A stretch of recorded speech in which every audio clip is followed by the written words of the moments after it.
putih terus akan berkibar di ujung tiang tertinggi. Oke, di hari yang spesial ini narasumber kita adalah anggota kita dari M3 sendiri, Ibu Fitri. Thank you Ibu Fitri sudah meluangkan waktunya berbagi untuk kepada kami di Monday Inspiration. Sebelum kita mulai, kita akan share profil video dari Ibu Fitri ya. Bisa bantu. Kalau kita lihat dari profil yang di-share saat ini, Fitri memulai dari kerjaannya jaga toko di tahun 2003. Telemarketing dan marketing freelance di Bank Asing 2004, CS Bank Buana 2005 hingga 2013. 7 tahun di Bank Buana ya. Kemudian marketing Bank BTPN di 2013 hingga 2015, yaitu 3 tahun. Setelah itu bergabung di Panindaichi Life di 2015 sampai sekarang. Next. Pencapaian Fitri selama bergabung di Panindaichi Life pada tahun 2015, dia telah capai trip ke Korea di Oktober 2015 ya. Jadi pada tahun dia gabung pun dia udah capai trip ke Korea. Selanjutnya semuanya kebanyakan adalah trip ke Eropa. 2016-17 Starcraft Praha Budapest, 2017-2018 Starcraft Jerman Amsterdam, 2018-2019 Super Starcraft Warsaw Krakow, 2019-20 Super Starcraft Milan Itali, 2016 ikut AAM, 2016 dari 2016 hingga 2020 dia tetap capai MDRT selama 5 tahun ya. Produktif agen 52 bulan berturut-turut. Boleh nggak sih kita tepuk tangan? Luar biasa ya, Fit. Jadi hari ini dengan kita lihat profil dari Fitri, saya pingin banget, karena Fitri juga selama ini waktu jalanin di Panin juga selalu kalau ketemu di kantor juga sibuk-sibuk, ya. Sekarang lebih sibuk lagi. Karena udah ada baby yang harus dia jaga.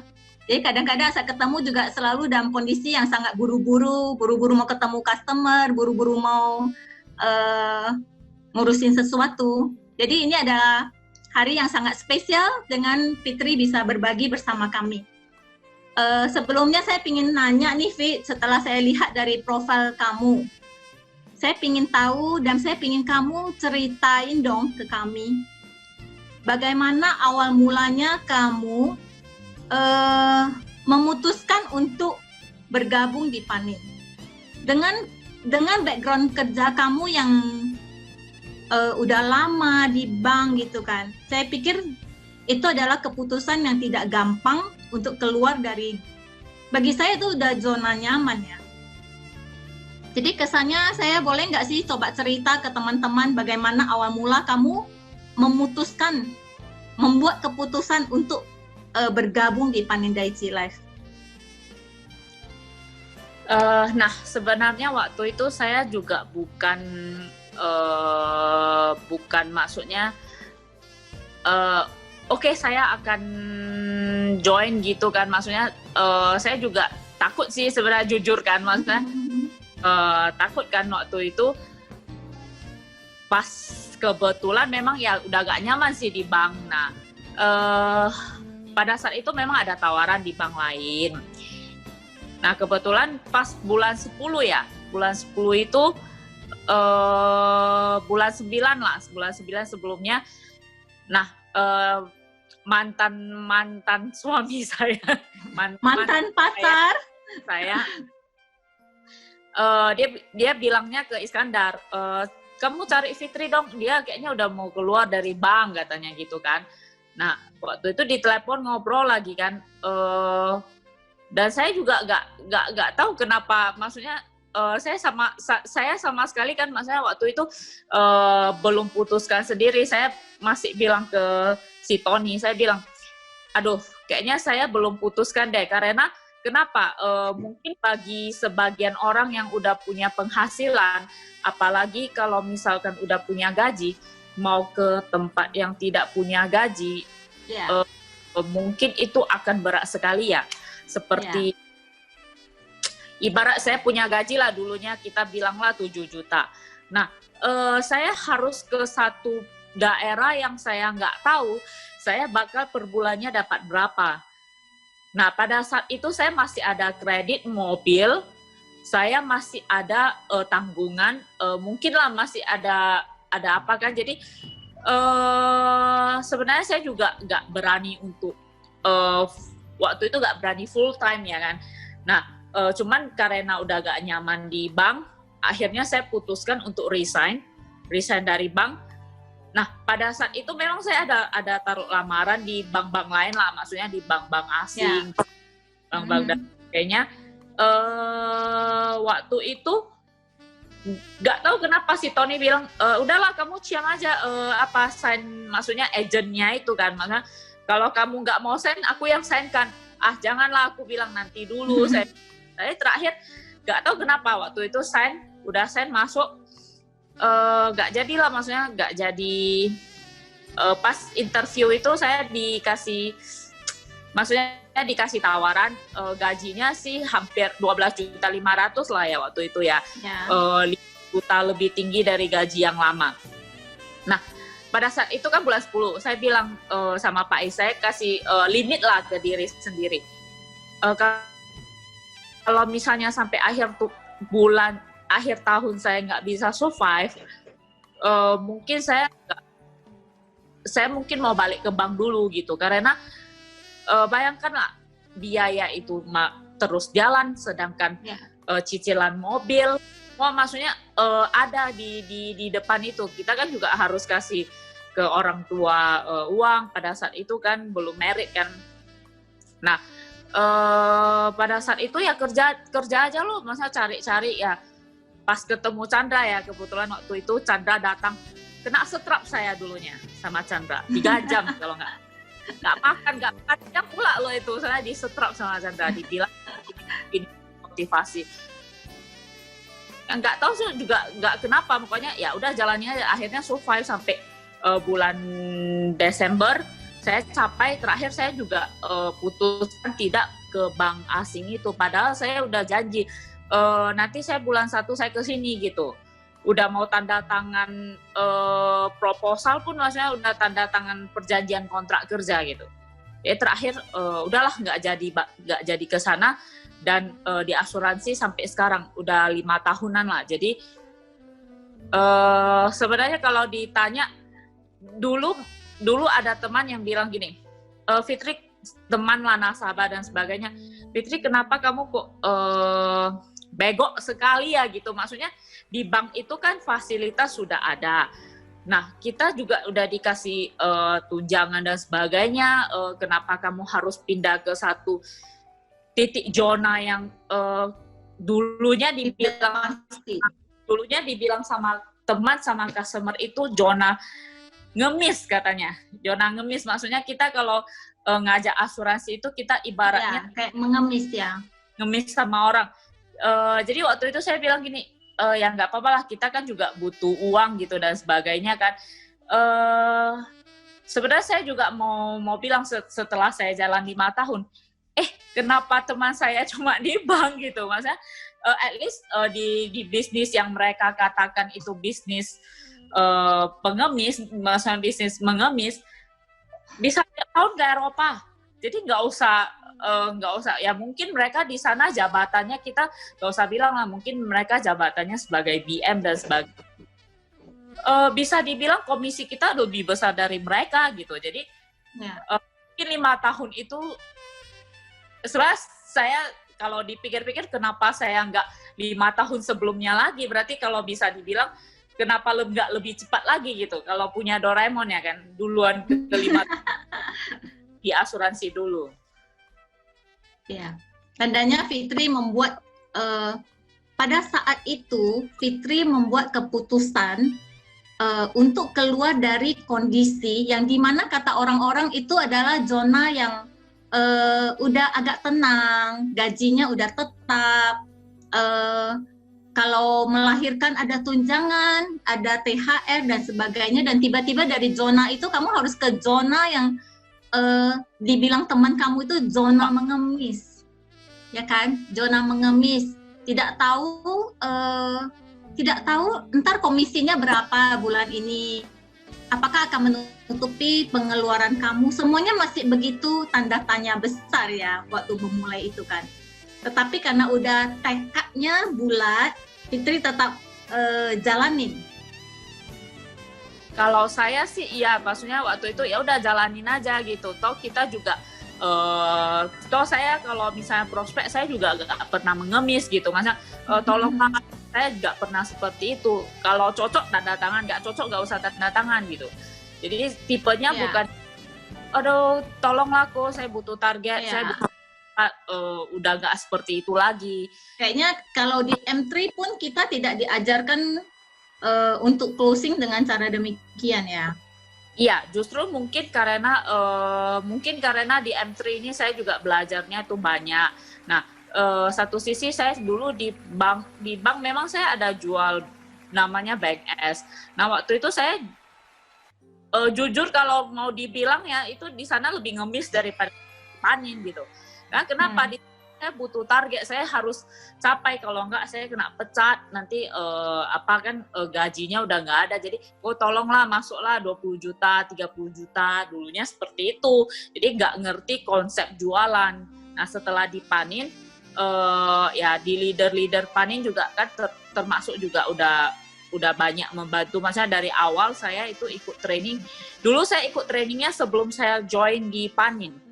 Ya mungkin dulu saya sering lah hari Senin malam itu saya selalu ikut training.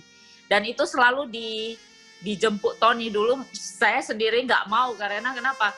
Karena saya di bank. Kalau saya datang ke panin,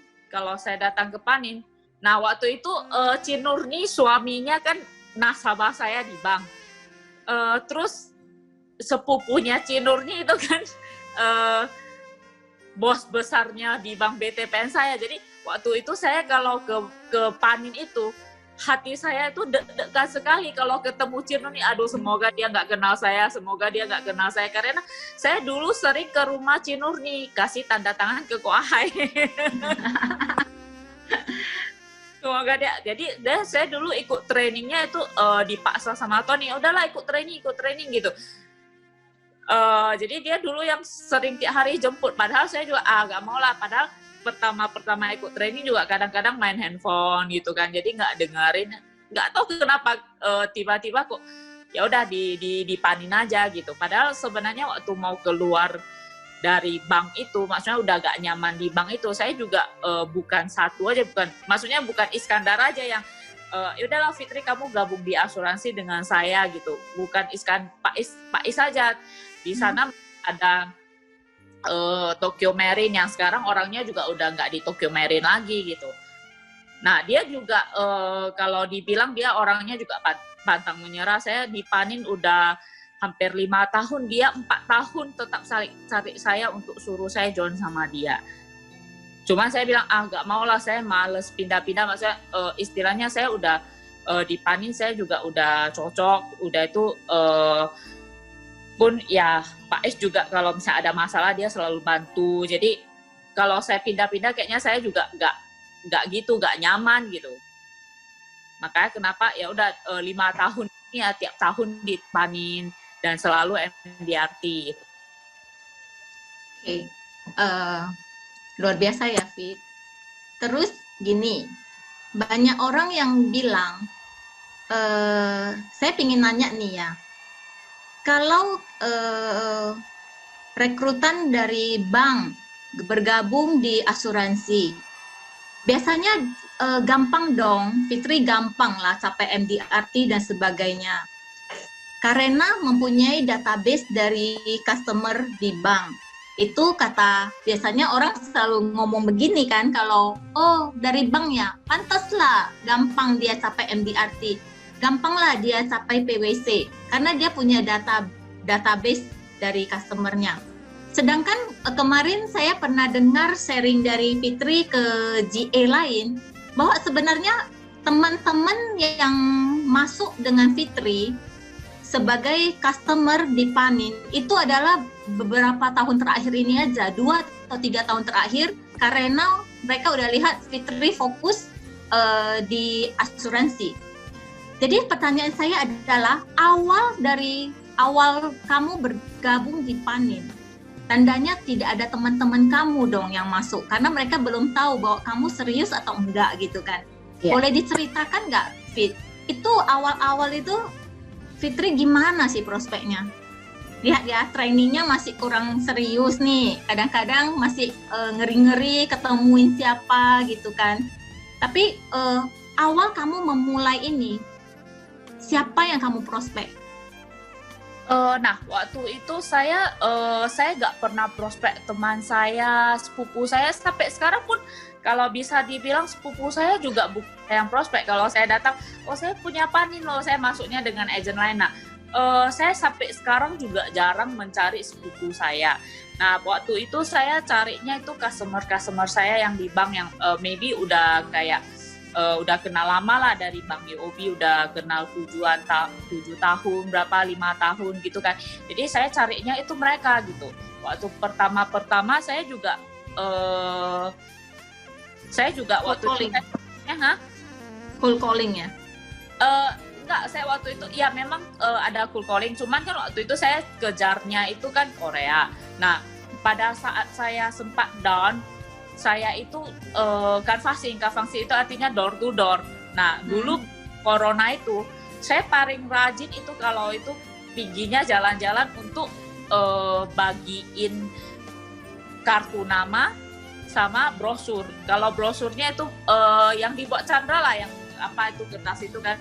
Nah, saya nggak pernah pakai brosur Panin sih jujur kalau dibilang saya seringnya door to door gitu, maksudnya door to door untuk latih mental lah kalau bisa dibilang. Nah, pada saat itu kan saya waktu kejar Korea itu saya pernah saya pernah closing 120 juta, udah oke sih, udah deal sih orangnya. Tiba-tiba nggak jadi karena kenapa? Dikasih agent lain komisi gitu, dibalikin komisi. Nah, pada saat itu saya juga sempat pikir, udahlah, nggak apa-apa lah, bukan dia sendiri aja kok nasabahku gitu kan. Nah, dia langsung ciam di tempat lain dengan kondisi dibalikin komisi. Sedangkan saya ya udahlah, nggak apa-apa lah gitu. Pada saat itu memang Pak sempat takut down gitu, ya udah saya pun full calling gitu. Pada saat itu memang saya ada cari teman-teman sendiri, maksudnya yang udah dekat lah gitu ya. Memang mau beli asuransi dan memang saya ada cari mereka waktu mau capai Korea. Tapi kalau untuk melatih mental dari awal itu, saya memang banyakkan sih door to door, ke pajak, ke toko gitu. Pernah diusir pun sama Satpam. Jadi Terus Satpam taruhin foto Fitri, dilarang masuk? enggak, waktu itu pajak. Di pajak loh, padahal itu di pajak saya kan masuk ke satu toko. Pada saat itu Satpamnya ikutin saya, jadi saya juga bingung, kenapa ya kan? Pas baru saya taruh di depan map itu langsung dibilang, Ci gak boleh jualan di sini katanya gitu. Terus saya jalan keluar lah, jadi dikawal dari Satpamnya, dikawal saya di belakang kawal gitu. Jadi ibarat kayak pencuri gitu kan, maksudnya padahal saya juga di sana cuman menawarkan, tapi dia bilang nggak boleh di sana, harus punya izin katanya, harus punya izin untuk datang ke door to door di sana. Jadi kalau misalnya untuk melatih mental memang saya door to door, tapi kalau misalnya teman-teman tanya ada nggak closing dari door to door? Banyak sih, bukan apa, ada, cuman itu nggak gampang, bukan sekali 2 kali saya pergi dia langsung tanda tangan dengan saya. Kan gini, orang kalau mau beli asuransi kan dia juga nggak bisa sembarangan kan, maksudnya sembarangan beli. Cuman pada saat kita cold calling, mungkin dia pada saat itu dengarnya, Fitri ngomongnya apa, belinya UP-nya berapa M gitu. Karena kan kita diajarin financial planning mau berapa UP-nya itu. Jadi kita waktu ngomongnya itu pas ngomongnya besar, jadi customer itu kenapa ya harus 10M gitu. Jadi mereka dengerin, akhirnya setelah sering-sering saya ke sana jadi nasabah saya. Nah, sekarang juga udah jadi kayak teman lah gitu. Padahal saya kenalnya itu dari cold calling. Nah, dulunya saya memang sering ke rumah sakit, cuman sekarang udah nggak lagi. Kalau dulu misalnya ada ke rumah sakit pas customer lagi sakit dan sebagainya, kalau mereka 2 bed, orang sebelah pun kadang bisa tanya teleponnya dan bisa beli gitu. Jadi saya juga banyak nasabah yang ada kenalnya di rumah sakit, di door to door. Jadi kalau dibilang dengan database bank sih jujur 1%, 2% pun nggak sampai kalau dibilang yang sudah beli dengan saya gitu. Maksudnya kan orang bank juga jualan asuransi, bukan kita saja gitu kan. Mereka juga bosan sih sebenarnya dengar asuransi itu. Jadi kalau misalnya kita datang, mereka juga pasti akan ini mau ngajak asuransi gitu. Jadi gak segampang yang mungkin di depan-depan orang pikir dia udah ada database lah, kan ada orang bank gitu. Sedangkan di bank dia juga stres ditawarin asuransi. Setiap datang juga asuransi, setiap datang juga asuransi. Kadang-kadang orang cuma melihat Fitri capai ini, capai MDRT, trip ini seperti hal yang biasa. Maka saya ingin kamu sharing, karena saya ingin teman-teman dengar bahwa pencapaian kamu ini, pencapaian kamu dapati semua ini, ada kerja keras kamu, ada kondisi yang dimana kamu memilih untuk cold calling, memilih untuk pergi ke pasar, memilih untuk udah diikutin satpam nih, tapi nggak bisa merasa feel kayaknya kerjaan baper gitu ya. Kayak bisa ada kondisi yang seperti saya kerja asuransi sebagai agen asuransi nih, sampai begitu memalukan, sampai satpam ikutin aku loh. Jadi bagi saya kan, saya pingin kita teman-teman yang lain itu melihat Fitri dengan pencapaian-pencapaiannya itu jangan anggap biasa Fitri capai, tapi ada kerja keras, ada pilihan-pilihan luar biasa, ada kondisi-kondisi yang juga dialami Fitri. Jangan cuma anggap karena dia orang bank banyak temannya, padahal orang bank juga nawarin asuransi. Jadi itu seperti alasan aja sih ya. Jadi kalau dulu saya sendiri juga mengalami seperti yang Fitri bilang, ada family yang ngomong, ngapain sih jadi agen asuransi, baik-baik kerja di office nggak mau kan. Itu benar-benar kerjaan kayak pengemis loh, kamu belum rasakan gitu kan. Saya cuma gitu kan. Jadi kalau oke lah, kalian mau ngomongin saya apapun oke, tapi memang waktu itu saya memilih kerjaan ini karena bebas waktu ya, karena waktu itu saya benar-benar nggak pingin kerja yang karena ada saya bergabung di Panin itu 2007, tandanya anak saya ada satu yang masih umur 1 tahun, ada satu yang umur 4 tahun ya. Jadi waktu saya gabung di Panin, kondisinya juga benar-benar banyak tantangan yang seperti kamu hadapi. Saya pernah cold calling, kayaknya ada 3 jalan dari dekat rumah saya itu, semua saya pernah masuk. Saya pernah gedor masuk dengan tawarin asuransi dan nggak ada yang masuk, satu pun nggak ada. Jadi saya cold calling kayaknya saya agak saya gagal ya dalam cold calling. Customer saya itu lebih kebanyakan adalah customer yang saya kenal atau mereka kenal saya gitu, tahu saya gitu kan. Jadi bisa duduk bicara, bahas polis, barusan bisa dapat case dari dari teman-teman demikian. Cold calling saya nggak pernah dapat loh, Fit. Kalau cold calling sebenarnya gini, kalau misalkan mungkin dari customer itu dia lihat ini Fitrinya seperti ini, maksudnya pokoknya kan kita bicara apa adanya, jujur apa bisa kita bilang. Iya, kalau saya pikirkan kan waktu itu, kalau saya flashback apa yang saya lakukan waktu cold calling, benar-benar sales stocknya tidak sekeren sekarang. Saya benar-benar datang hanya dengan proposal yang 300.000, tawarin ini, dapat ini, dan saya benar-benar orangnya cuma bilang, saya agen loh, oh oke, thank you, saya pulang. Terus ada yang bilang, saya udah ada loh, oh ya oke, nggak apa-apa, saya pulang gitu aja, tidak ada spiritnya yang oke, tanya lebih lanjut, enggak. Saya benar-benar langsung oke pulang gitu. Tapi itu juga bagi saya sekarang itu seperti latihan mental saya. Hal itu bisa kita lakukan dengan kondisi yang sampai saat ini kalau saya belajar, kita nggak bisa baper lagi mau ketemu dengan customer yang mau bagaimana menyambut kita, itu kita nggak bisa baperan lagi. Tapi kita selalu malah belajar. Kenapa dia begini ya? Kenapa dia nggak friendly ya? Kenapa dia kayak nggak suka agen asuransi? Bla bla. Ya itu hanya sebagai pembelajaran. Ya, tapi saya kagum lah sama kamu. Dari awal cold calling saya juga berpikir, saya mana mungkin closing dari door to door gitu kan. Saya juga nggak berpikir, cuman ya pokoknya datang aja lah, nanti seminggu lagi datang lagi.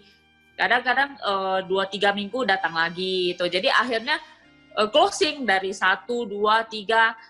Nanti dikenalin ke temannya, dikenalin ke sini, ya udah kamu cari agenku aja, nanti dia yang bantu kamu ngurus. Jadi saya juga sampai sekarang ya, saya nggak pernah pila-pila namanya kerjaan.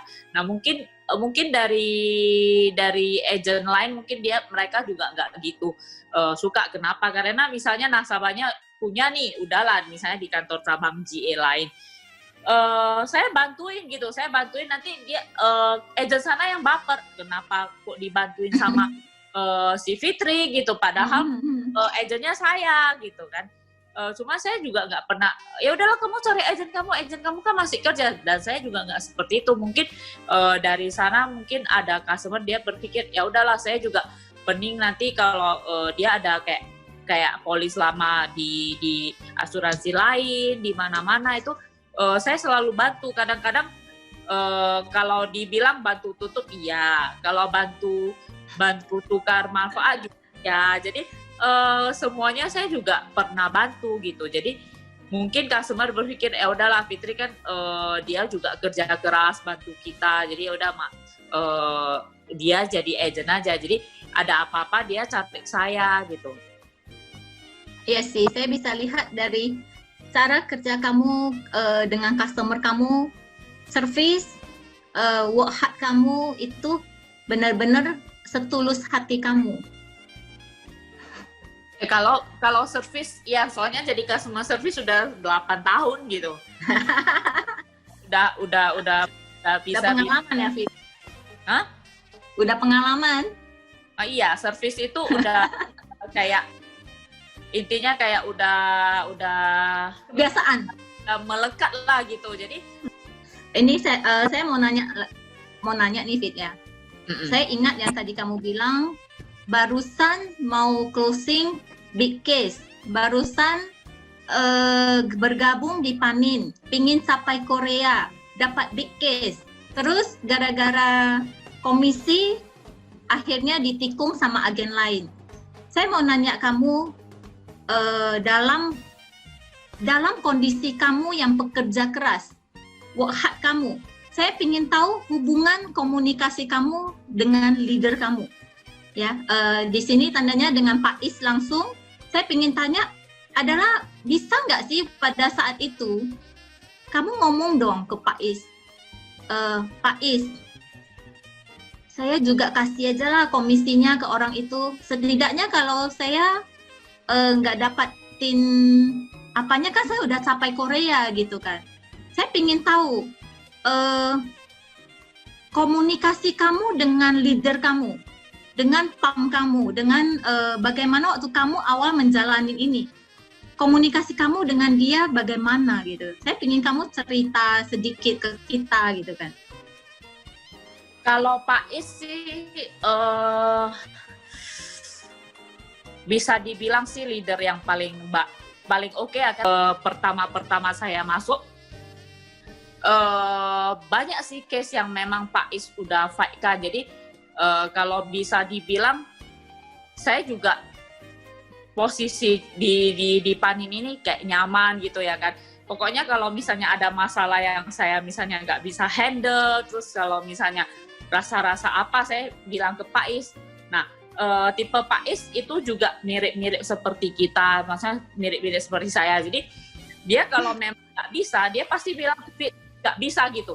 Jadi kadang-kadang saya juga bisa ngotot ya kalau bisa. Pak Is juga. Ya, saya ngerti loh. Pak Is ini Pak Is bilang nggak bisa, Fit. Masa nggak bisa Pak Is? Nggak ada cara lain gitu. Kalau saya kadang-kadang minta sama Pak Is itu kadang-kadang saya juga kadang-kadang bisa ngotot gitu. Ya, Bisa. karena kamu sebagai agen yang berbicara langsung dengan customer gitu kan. Sedangkan Pak Is harus fight dengan kondisi case itu untuk dibicarakan ke kantor Panin langsung. Iya. Di Jakarta ya kan. Jadi pada saat saya closing itu, maksudnya saya nggak jadi closing yang 120 juta itu, Pak Is sempat bilang, nggak apa-apa lah Fit, masih ada yang lain katanya gitu. Saya, down lah ini, udahlah nggak apa-apa lah, dulu lah, capai, pergi, kalau nggak capai, ya sudah gitu. Kan pada saat itu kan Tony juga capai 1 ya di atas namanya waktu dummy dulu, masih dummy. Jadi kan pikirnya pertama sekali saya jalan-jalan jauh itu dari Panin ke Korea, dan itu saya juga merasa udah wow kali ya. Maksudnya pada saat itu kan mungkin saya belum jalanin di bisnis asuransi ini, saya bilang enak kali ya mereka bisa ke Eropa, enak kali ya mereka bisa jalan-jalan, Chandra hebat kali ya, Hansin hebat kali ya, maksudnya semua waktu hebat. itu mereka ke Spain, kita ke Korea. Hah? Waktu itu mereka ke Spanyol. Ke Spanyol. Nah, kita ke Korea. Iya. Waktu itu bisa ya, bisa. Iya. Itu juga bertengkar sih kita. Karena mau ke Korea kan. Anak-anak Ya, saya mau ke Korea. Spanyol. Waktu itu saya capai Korea, dia capai Pak Is capai Spain. Terus dia minta saya upgrade, tapi saya juga ngotot gak mau, saya minta dia downgrade. Ya, Jadi akhirnya kita gak bicara 1 hari. Nggak 1 hari. Hari. Ya karena saya juga seperti kamu lah, saya juga pingin ke Korea waktu itu kan. Oke, jadi tandanya kalau begitu, tandanya kamu menemukan sosok leader yang bagus buat kamu di Panin ya, Fit ya. Iya. Jadi Kalau kalau gitu Pak Is lah, Pak Is. Kamu Kalau- jangan santai tak bergerak di sana.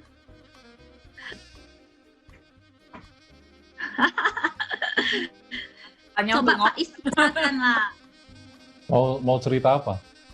Ceritalah sebagai leader Fitri itu gimana kalau dia ngotot, waktu dia ribut gitu kan. Iya, Kalau jadi tahu lah ya kan. Saya jadi ya jam 12 pun bisa telepon. Jangan kan ya, apa jam 12, kadang-kadang malam jam 9 udahlah telepon lah ini, kalau nggak ngangkat udah nggak ya kubur gitu. kalau saya ditanya ya, Mm. kalau saya ditanya gimana itu menghadapi Fitri. Fitri itu kalau ada masalah dengan case-nya itu kan cari saya gitu kan.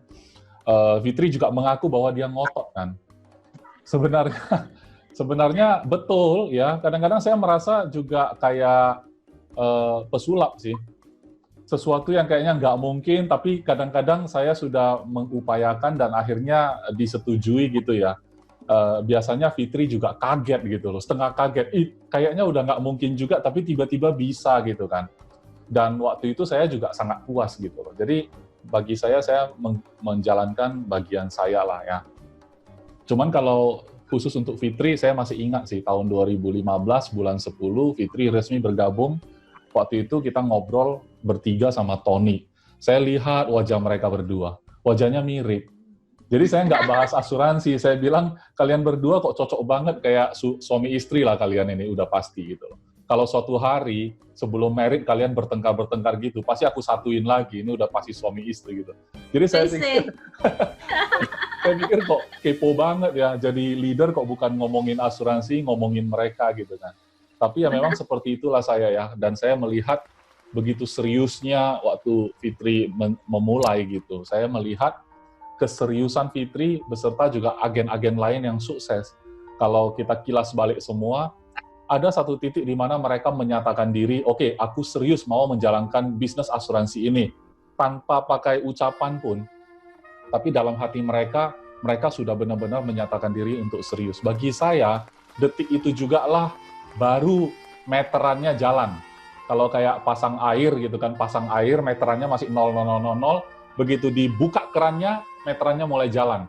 Bagi saya, orang yang sudah bergabung di Paninda Ichi Life hari ini atau GAM3, kalau dalam hati belum memutuskan untuk serius menjalankan, bagi saya argonya sih belum jalan, masih 0,000. Masih perawan ya, masih benar-benar belum menceburkan diri lah, boleh dibilang.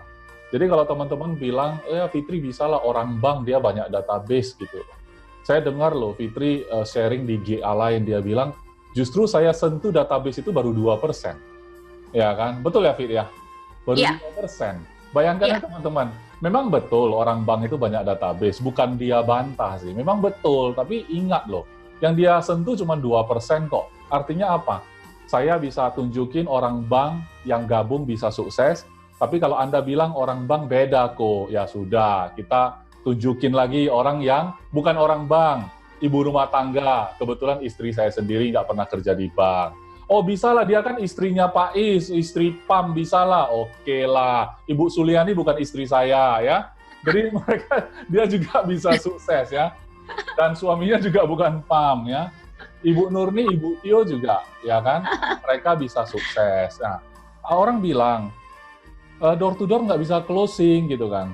Nah, kita ada contoh lagi, door to door pun ternyata bisa closing, cold calling bisa closing. Jadi sebenarnya yang benar yang mana sih? Ya saya juga nggak tahu yang benar yang mana. Bagi Fitri hari ini dia bilang door to door dia bisa closing. Anda percaya nggak? Kalau nggak percaya, buktiin sendiri gitu loh. Ya, teman-teman. Jadi kalau teman-teman dengar Fitri ngomong door to door saya pernah closing, berapa Fit case terbesar dari door to door? Kalau dihitung-hitung, bentar ya, 200-an juta untuk satu customer. Satu customer dari door to door ya?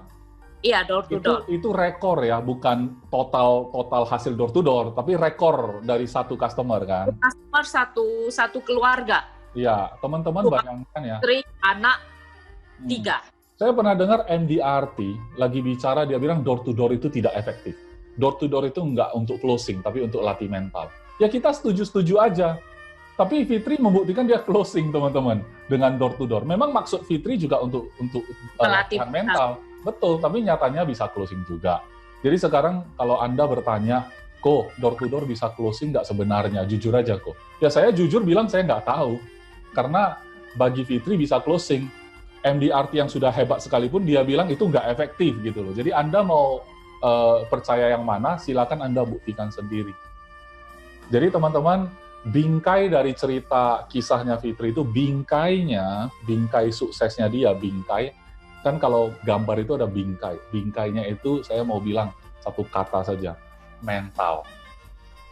Jadi waktu Fitri sudah mau down gitu kan, karena nasabahnya tiba-tiba nggak jadi masuk, padahal kalau dihitung komisi lumayan loh itu. Sebenarnya kalau dikorbankan komisi, ikut-ikut agen itu juga kan bisa dapat api untuk bisa jalan-jalan, lumayan juga.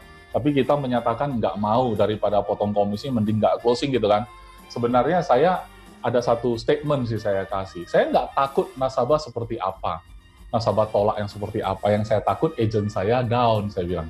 Karena kalau agent sudah down, itu sudah nggak bisa kerja karena down gitu kan.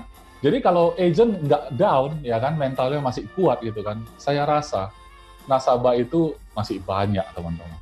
Masih banyak sekali. Apa sih bedanya nggak jadi closing sama closing?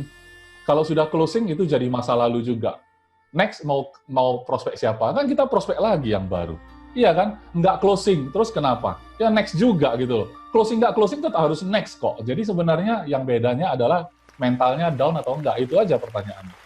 saya melihat banyak agent-agent dari berbagai jenis ya, yang sukses dan yang tidak sukses, bedanya bingkainya itu di mental mereka.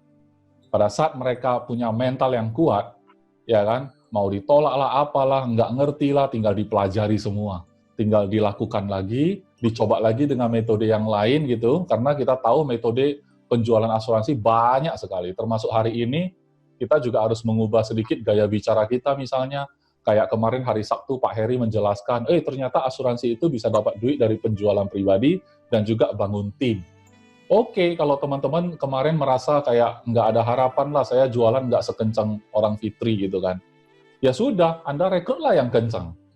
Jadi kita tinggal sekarang lakukan apa gitu loh. Jadi bagi saya, Anda sudah putuskan belum bahwa Anda mau serius. Itu paling penting, karena itu adalah titik nolnya. Kalau di Sabang sampai Merauke, Merdeka gitu kan, Sabang sampai Merauke titik nolnya ada di Sabang. Anda harus punya titik nolnya gitu loh. Kalau Anda punya titik nol, langkah pertama, langkah kedua itu adalah ukuran Anda memancangkan daerah kekuasaan. Jadi teman-teman kalau nggak ada titik nolnya, Anda melanglang buana, Anda nggak memancangkan titik perjalanan-perjalanan Anda. Udah capai apa, nggak akan pernah terjadi kalau tidak mulai dari titik nol. Oke, saya balikin ke host saya. Thank you. Thank you, Pak Is.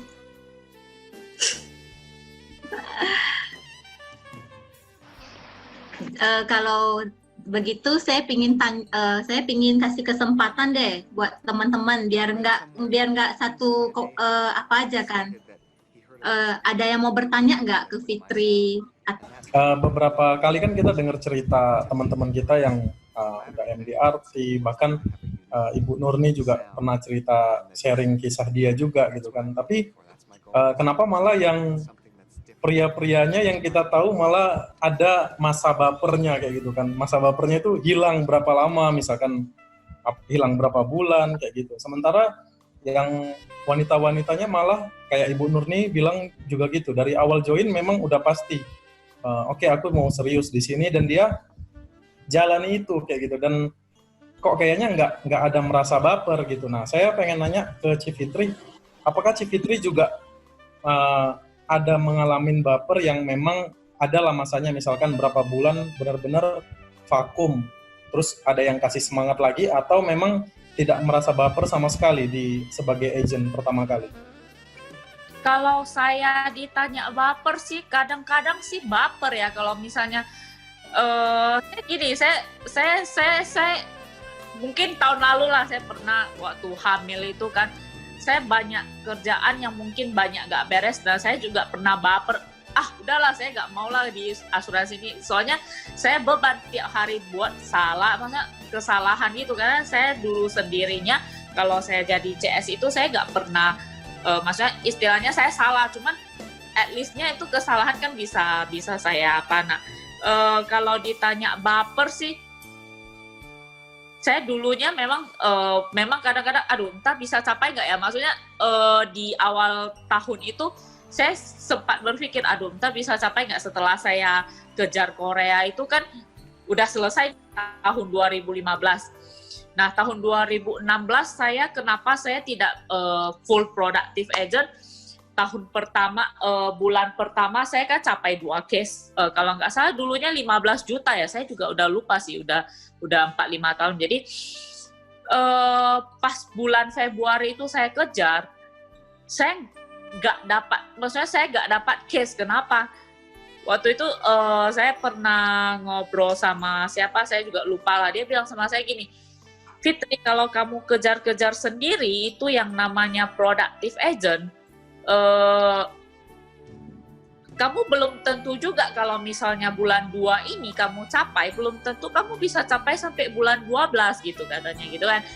Jadi saya bilang, ya udahlah, saya nyerahlah, nggak capai lah bulan Februari itu. Jadi saya bolongnya di bulan Februari. Di bulan Maret sampai di bulan Desember itu saya full productive agent-nya. Jadi saya bolongnya itu di Februari. Jadi saya nggak dapat insentif dong yang productive agent 15 kali. Nah, saya bapernya kadang gini, maksudnya ya udahlah, nggak usah pikirkan lah, pokoknya kerja aja. Nah, kerja aja. Jadi pas itu saya lupa lah siapa yang training itu yang katanya kalau kita capai productive agent minimal kita udah capai short trade. Jadi dari sana saya pikir ya udahlah pokoknya tiap bulan saya cari namanya productive agent. Jadi kalau misalkan minimal saya di tiap bulan itu saya pengen capainya yang productive agent. Jadi angka productive agent saya yang capai untuk maksudnya di productive agent itu saya harus capai. Jadi kalau dapat yang lebih, ya udah berarti saya dapatnya ke long trip, dapatnya ke 2 tiket Eropa gitu. Jadi kalau bilang baper ya pernah juga sih kalau misalnya baper. Cuma ya selama ini ya udahlah jalanin aja. Toh kita juga memang udah fokus kan di sini gitu. Jadi kalau dibilang menghilang sih nggak pernah ya kalau saya menghilang. Cuma kalau nggak datang kantor iya. Karena productive agent-nya tetap capai ya.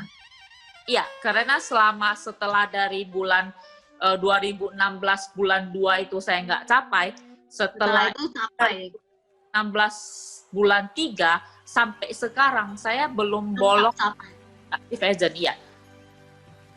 Mantap. Jadi makanya pokoknya intinya dari pikiran oke lah saya minimalnya itu productive agent gitu. Jadi kayak inilah bulan Agustus ini kan saya juga banyak masuk case, ada yang udah kena reject, ada yang memang nggak bisa pertahankan. Kenapa? Karena dia produknya mak ceiling. Jadi dia belum 5 tahun dia mau bayar 2 tempat kan susah ya, akhirnya namanya twisting ya kan. Ya udahlah berarti saya belum punya case yang namanya productive agent. Nah, kemarin Bu Ani udah cari saya, Fitri kamu bulan ini gimana? Oh, sampai tanggal berapa Bu dudeknya? Sampai tanggal 27. Jadi pokoknya sampai 27 intinya kepalanya harus bisa cari 2 case gitu. 2 case untuk yang productive agent. Wah, diminimalkan lah di mindset kan pokoknya productive agent minimal gitu.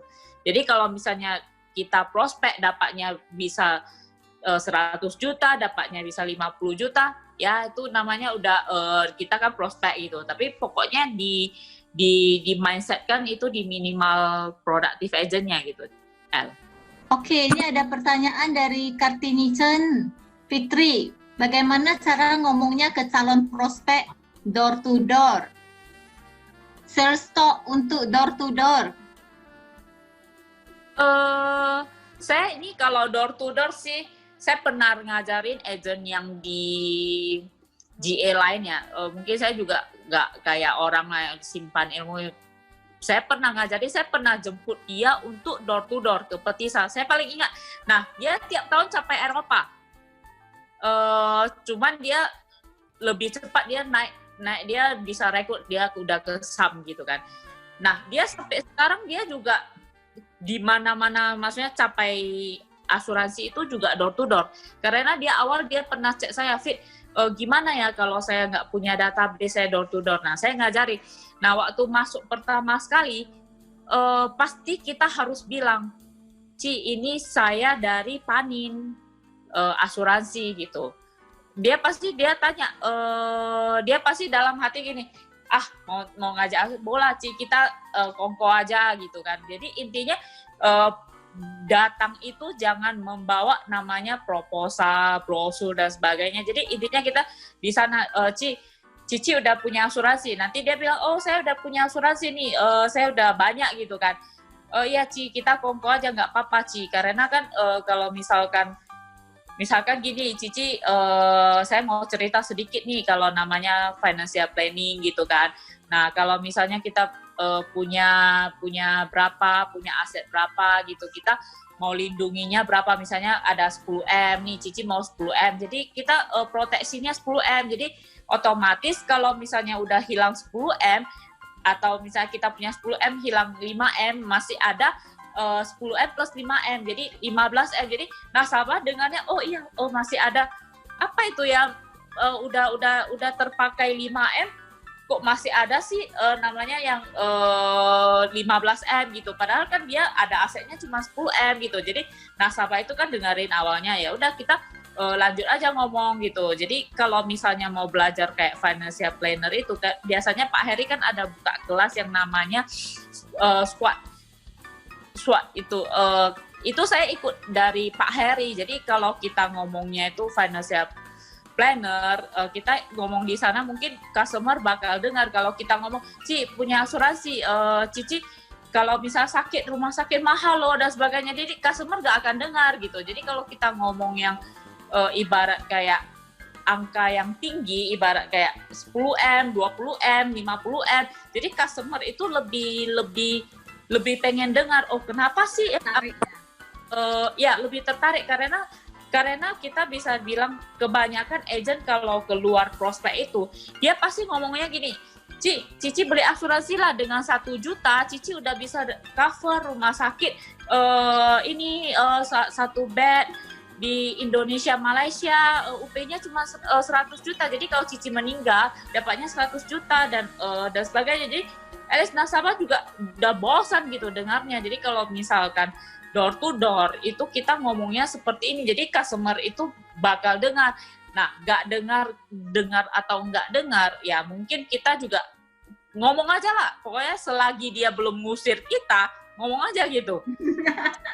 Misalnya dia udah rasa-rasa udah agak nggak nyaman, ya udah kita go out aja gitu. Jadi selagi dia belum ngusir, selagi dia masih ada feedback ke kita, ya kita ngomong aja soal perencanaan keuangan. Jadi kalau misalkan nanti kita meninggal itu kita mau kasih ke anak kita berapa, kita punya hutang usaha di bank itu kira-kira hutangnya misalnya 1M, jadi kita harus ada backup asuransi supaya kalau misalkan tiba-tiba kita meninggal asetnya nggak disita gitu. Jadi at least kita ngomong yang seperti itu, jadi customer lebih aware. Kalau misalnya kita ngomong yang kayak langsung masuk langsung, oh Cici bayarlah 1 juta atau 2 juta. Jadi itu gapnya di sana. Jadi kalau misalnya selagi saya selama ini prospek, saya selalu door to door itu dengan kata-kata yang namanya kalau misalnya kayak dia punya usaha, dia hutang di bank, atau jadi customer itu lebih senang untuk dengar. Jadi kalau kita ngomong yang ibarat kesehatan itu mereka juga bosan, tapi nanti setelah kita sering ngomong yang kayak financial planner, dia pasti bilang, oh ya saya ada beli prudent loh gitu. Oh boleh kita lihat polisnya. Jadi dari sana kita baru bisa tahu, oh ternyata nasabah ini itu yang saya closing kayak door to door gitu kan. Oh punya prudensial, boleh saya lihat polisnya gitu. Maksudnya pasti customer bawa keluar nih, ini berapa nih? Karena customer itu kan intinya dia gini, kita datang dengan asuransi, saya mau tawarin asuransi, aku udah punya prudent. Jadi kalau misalnya kita ngomong yang kayak ibarat kata dengan UP yang tinggi, mungkin kan mereka juga nggak pernah dengar gitu kan, nggak pernah dengar. Jadi ini prudent saya berapa UP-nya gitu, apa sih manfaatnya gitu. Jadi dari sana kita baru bisa menggali, oh ternyata Cici rumah sakitnya masih yang pakai kamar itu masih yang 500.000, bedah polis, dan sebagainya gitu. Jadi dari sana kita baru bisa dapat yang rumah sakit dan sebagainya. Tapi inti pertama saya ngomong itu selalu ke UP mereka gitu, ke maksudnya pencari usaha, ya ke financial planner. Pertama itu saya selalu masuknya di sana. Jadi kalau customer dengarnya udah banyak gitu, jadi mereka udah rasa-rasa udah kayak gimana, kayaknya oh iya nggak pernah dengar ya gitu ya kan. Jadi kita kita sekarang sih semuanya pakai itu. Jadi kalau misalnya ke depan mungkin maybe banyak orang sih yang bakal bisa pakai kayak financial planner gitu. Jadi kita juga harus nanti ke depannya mungkin akan ubah caranya, tapi ya sekarang masih efektif kalau untuk itu. Guys, sekarang bisa dibilang di luaran pun nggak ada yang banyak ngerti soal UP sih. Nggak seperti kayak itu yang meninggal karena corona ya di Panin, 27M 300. Bayangkan kalau kita jadi istrinya, enak sekali kan, 27M. Nggak usah, maksudnya kita nggak usah kerja. At least saya juga bilang ke customer saya juga bilang ke customer saya bilang gini, Ci, kok saya pun beli asuransi sendiri. Masa sih, kan nggak semua agent itu, jujur ya, kalau bisa dibilang mungkin dari GM3 juga ada apa kan, nggak semua agent itu punya asuransi dengan nominal yang banyak dan belum tentu agent itu ada beli asuransi. Karena saya pernah dengar, maksudnya saya pernah ke customer gitu kan, agent yang asuransi lain, dia bilang gini, asuransiku gini. Dibilang, oh ternyata dia nggak punya asuransi gitu. Jadi dia bilangnya bagus ke orang, tapi dia sendiri nggak ada. Jadi saya selalu bilang ke customer saya, Ci, saya nggak mau loh kalau misalkan nanti kita bilang lah suami saya meninggal, saya nggak mau loh gendong anak saya keluar untuk prospek gitu. Saya pasti harus cari uang dong untuk anak saya nanti besar. Nah, sekarang suami saya juga udah punya UP, udah punya 6M. Jadi kalau dia meninggal, saya juga udah nggak susah lagi. Dari 6M itu saya deposito aja. Saya tiap bulan udah dapat kayak apa bunganya gitu. Jadi bunga ini untuk bisa anak saya sampai besar gitu. Jadi customer, masa sih kamu punya ya? Jadi saya punya buktinya, nah nih di adik saya tinggal bukain gitu. Nah suami saya punya UP nih dan sebagainya. Jadi customer juga, oh iya berarti dia beli sendiri gitu. Customer kan mungkin agak, kadang-kadang kan dia gini, aku pernah ketemu customer ya, dia bilang sama saya gini, dia teman lah, bisa dibilang teman tapi orang Batak ya, dia bilang sama saya gini, Fitri, kamu bilang sama saya gitu bagus, kamu ada beli nggak sih? Ada? Ya udah, nanti minggu depan kita baru ketemu, kamu ambil polis kamu lah kesini katanya. Bayangkan kalau kalian yang nggak jadi agent, nggak punya asuransi, dia minta polis kalian, bisa nggak keluarkan? Nggak bisa kan? Jadi saya keluarkan polis itu, nah ini UP saya, ini sebagainya. Dia langsung ciam, dia langsung bilang, oke, saya ciam. Jadi kita juga harus punya sendiri, jangan oh ya bagus, tapi ternyata nggak ada itu sendiri. Jadi nanti sakit kan, masuk rumah sakit. Ini sih soal pertama ya kan. Kalau masuk rumah sakit, ada MT nggak ada. Terus kita suruh leadernya Pak Kes bisa nggak?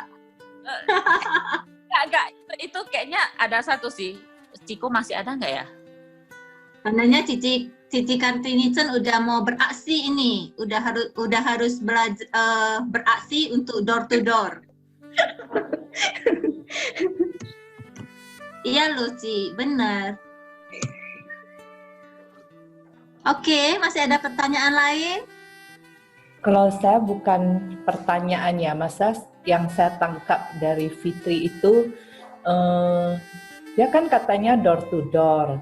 Sebetulnya door to door itu kan istilah kita aja ya, dari rumah ke rumah atau gimana ya.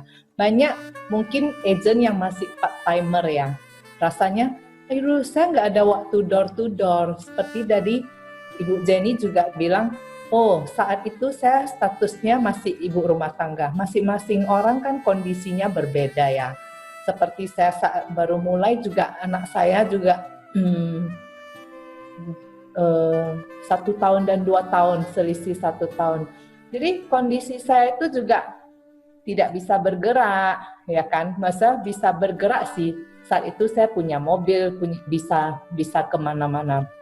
Cuman kan namanya kita punya anak yang masih kecil itu pasti kan nggak bisa dong kita sesuka hati dari pagi keluar sampai sore gitu. Dan jadi setelah memasak, ya saya gunakan waktunya untuk telepon, dan saat sekarang ini saya juga tidak bisa keluar rumah. Ada mobil tapi kondisi tidak bisa. Ya. Kayaknya saya kembali ke melakukan aktivitas seperti dulu. Setelah memang saya tidak memasak sih, tapi masa waktu kerja saya jadi di rumah kan, jadinya telepon agent, telepon masa ya tetap keep kontak lah, ada sama nasabah, sama agent gitu kan. Jadi kalau nggak bisa door to door, mungkin saran saya untuk agent yang part timer, ya saat keluar itu kita kan ada jumpa, nggak usah door to door tapi buka mulut ya, mouth to mouth, bukan napas buatan loh. Tapi maksudku jumpa siapa saja kita ngomong, maksudnya kasih tahu konsep asuransi gitu ya. Jadi yang untuk yang nggak ada waktu kita ganti istilahnya lah, mouth to mouth, oke? Gitu ya. Mungkin itu bisa membantu. Maksudnya Mulut ke mulut, ya kan? Memang tadinya itu kan belum corona. Nah sekarang juga saya juga jarang untuk kayak keluar gitu. Jadi kalau saya keluar itu mungkin saya cuman kasih customer sham gitu. Jadi kalau sekarang itu ya kegiatannya banyak dari chat, banyak dari telepon. Jadi istilahnya kita juga hanya bisa by phone gitu. Jadi kalau misalnya balik ke door to door seperti sekarang, kondisi sekarang nggak bisa gitu. Iya. Itu hanya menceritakan, tadi itu hanya menceritakan waktu kondisi Fitri pertama kali bergabung gitu kan. Nah, jadi itu door to door. Sekarang dia kayaknya nggak perlu door to door lagi sih. Mentalnya udah bagus. Teman-temannya udah lihat bahwa dia fokus di asuransi. Dan mereka sendiri yang cari dia ya sekarang ya, Fit. Iya, jadi kalau banyak teman yang udah cari ya. Mungkin teman-teman itu bakal cari sendiri gitu. Maksudnya bakal Fit, boleh buatin nggak mama saya ini preminya berapa? Boleh buatin nggak anak saya ini preminya berapa? Jadi at least mereka udah cari sendiri gitu. Udah, kenapa saya cari kamu? Padahal dia dulu punya agent. Saya lihat kamu lebih fokus gitu. Ada sepupu pun di panen dia pun lebih intinya ke cari ke kita gitu. Karena kan mungkin mereka tahu kalau kita ngurusnya itu pun kadang-kadang kan nggak pernah kayak ditelantarkan atau sebagainya gitu. Jadi kalau sekarang pun kalau Cici tanya, saya juga banyak kan pakai by phone gitu. Jadi kalau udah mau closing saya baru pergi tanda tangan. Kan kemarin itu kan kita belum punya namanya yang face to face. On face to face. Kita adanya namanya face to face. Jadi itu tetap kita harus ke sana untuk ketemu dan sebagainya gitu. Jadi kalau misalnya ditanya, sekarang saya juga udah nggak door to door karena kalau dengan kondisi sekarang juga kayaknya udah nggak memungkinkan ya untuk door to door ya karena kita punya anak. Jadi kita kalau pulang rumah kita pikirinnya itu ke anak gitu. Jadi yang Cinurni bilang itu memang benar sih. Kayaknya saya pernah dengar kalau misalnya kita mau rekrut atau apa, pokoknya kita ketemu teman gitu. Kayaknya saya sampai sekarang kayaknya saya juga belum menjalanin itu. Kalau misalkan mungkin ke depan ini saya mungkin akan jalannya mungkin sampai ke depan ketemu mau jadi agent nggak atau mau jadi apa nggak, maksudnya maksudnya mau join nggak di asuransi atau misalnya apa. Kita juga nanti mungkin ke depannya kita kalau ketemu teman atau sebagainya juga kita mungkin kayak Cunoni bilang lah mau mulut ke mulut gitu. Mungkin seperti itu. Jadi kalau dulunya itu kan saya kenapa saya nggak mau cari orang dekat-dekat seperti kita. Mereka pasti berpikir Fitri ini nanti bentar lagi udah nggak kerja lagi di panen gitu. Jadi intinya yang dari awal kita masuk itu mereka pasti takutnya kita nggak konsisten. Kan mereka banyak sih yang dari customer yang dia udah masuk nanti tiba-tiba agennya udah nggak kerja lagi karena nggak tahan dan sebagainya, atau banyak sih dari apa. Jadi kalau misalnya inti dari apanya konsisten. Jadi teman saya pernah ketemu saya, Fitri saya salut loh kamu, konsisten ya kamu di panen gitu. Jadi mungkin ini yang teman-teman mungkin dari awal baru join itu mungkin saya nggak bisa closing gitu kan. Kenapa? Kan kita baru join di asuransi itu banyak kan orang takut ke kita karena nanti ini nggak jadi agennya nggak tanggung jawab lah, nanti nggak bisa dihubungi lagi, nggak mau tanya apa nggak bisa gitu. Jadi mungkin dari awal join itu memang agak sulit untuk closing, itu nggak bisa saya pungkiri sih. Memang dari awal saya kerja di asuransi ini, saya memang kadang-kadang kesulitan untuk closing. Cuman setelah udah lama, ya udahlah, kalau nggak closing lah, kan keluarga kamu gitu. Jadi intinya bukan pokoknya mentalnya itu di kita gitu loh. Udahlah, nggak closing ya udah gitu. Tapi kita nggak bilang ke sana sama, nah itulah jalan keluargamu kok. Kalau misalnya kamu ada apa-apa kan bukan saya yang susah kan, intinya seperti maksudnya menghibur diri sendiri lah. Sebenarnya bagi saya itu bukan menghibur sih, itu seperti mindset kita. Jadi waktu kita nggak closing pun, customer yang udah kita prospek nggak closing, itu nggak bisa buat kita baper dengan kondisi yang kayaknya saya tidak cocok lah, kayaknya saya tidak mau jadi agen lah. Kondisi-kondisi seperti itu sudah tidak bisa mengganggu pikiran kita lagi. Tapi kita selalu menganggap, kalau saya sendiri, kalau tidak closing, saya akan pulang dengan mikir, saya ada ngomong salah apa ya? Saya ada ngomongan yang apa yang harus saya perbaiki untuk kedepannya. Sehingga customer itu bisa terima, bisa closing. Jadi itu seperti untuk pembelajaran sih, bukan untuk kita down. Bukan untuk kita down gitu kan. Jadi juga kalau kita mikirnya akhirnya dia nggak masuk sama, dia nggak beli gitu kan. Sebenarnya memang lebih mikirnya kepentingan dia gitu kan. Karena dia masuk atau nggak masuk seperti yang kata Pak Is, dia masuk atau nggak masuk pun kita akan next. Kita akan next dengan next customer kita kan. Bagi saya kalau seperti yang di sharing Fitri, saya bisa melihat bahwa begitu banyak pilihan-pilihan yang harus dia buat. Pilihan yang kadang-kadang bagi kita ya sebagai agen itu seperti kadang-kadang bisa seperti alasan. Bagi saya kalau Fitri mau buat alasan seperti saya punya baby lah, untuk sementara saya nggak aktif dulu. Atau pilihan seperti saya punya baby, saya harus aktif. Saya malah harus lebih aktif karena saya udah punya anak. Jadi itu adalah kondisi yang seperti alasannya sama, tapi tindakan kita berbeda. Ya ada yang bilang, saya punya baby, saya terpaksa di rumah, saya nggak prospek. Tapi bisa nggak sih kita ngomong, saya punya baby, saya harus lebih rajin prospek. Jadi babynya sama, caranya.